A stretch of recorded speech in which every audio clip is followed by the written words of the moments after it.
বলতেছে, ও আব্দুল উজ্জা, তোমাকে আমি এতদিন লালন পালন করেছি, সমস্ত টাকা পয়সা আমি তোমার পিছনে ব্যয় করেছি। ও আব্দুল উজ্জা, তোমার বাবাই যে সম্পত্তি রাখছিল সব সম্পত্তি আমার নামে রাইখে দাও, আমার নামে লিখে দাও। আব্দুল উজ্জা বলতেছে, চাচা আমি রাজি হইয়া গেলাম। বলেন না সুবহানাল্লাহ। আব্দুল উজ্জা এবার ডাক দিয়া বলতেছে, রে চাচা, আমি রাজি হইয়া গেলাম, আমার মায়ার নবীর জন্য আমি সব ত্যাগ করতে রাজি আছি। এই পৃথিবীর সব ত্যাগ করিয়া আমি আমার নবীর কাছে যাইতে চাই। জোরে কোন আল্লাহু আকবার। এ মুসলমান বন্ধু আমার, এ না পারার যুবক ভাই, দেখেন নবীজির প্রতি কতটা ভালোবাসা ছিল আব্দুল উজ্জা। আব্দুল উজ্জা সমস্ত সম্পত্তি লিপিবদ্ধ করিয়া দিল তার চাচার নামে। এবার আব্দুল উজ্জা মদিনার পথে রওয়ানা। হঠাৎ করিয়া পিছন দিক দিয়া ডাক দিয়া বলে, আব্দুল উজ্জা দাঁড়া যা। আব্দুল উজ্জা, তোমার সমস্ত সম্পত্তি আমাকে দিছে, এখনো হয় নাই। দেখেন তার চাচা কেমন চাচা ছিল। আব্দুল উজ্জাকে বলতেছে, আব্দুল উজ্জা রে, তোমাকে যে আমি সুন্দর দেখে একটা বিবাহ করায় দিছিলাম, ওই মেয়েটাকে তুমি তালাক দিয়ে তারপরে তোমার যাইতে হবে। বলেন না নাউজুবিল্লাহ। এ মুসলমান বন্ধু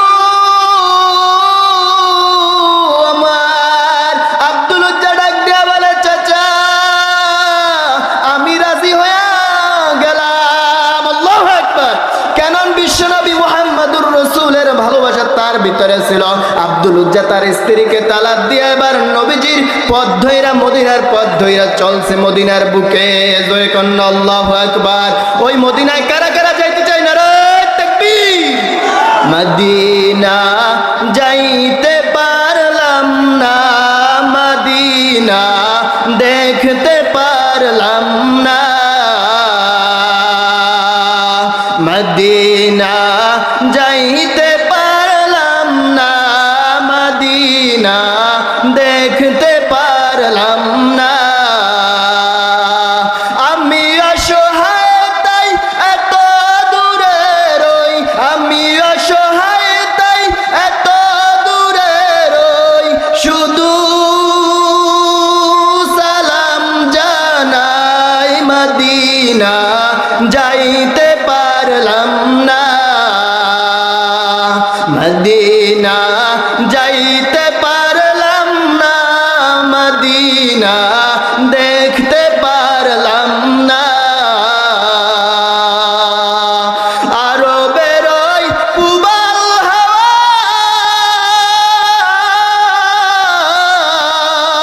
পশ্চিম করেছে ধাওয়া,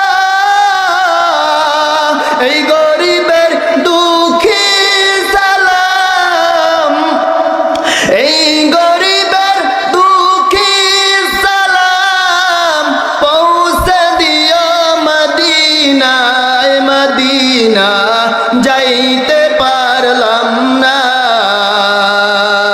মদিনা দেখতে পারলাম না, মদিনা যাইতে পারলাম না। জোরে বলি আল্লাহু আকবার। আল্লাহ তাআলা আমাদের সবাইকে মদিনায় যাওয়ার জন্য কবুল করুন। সকলে বলি আমিন।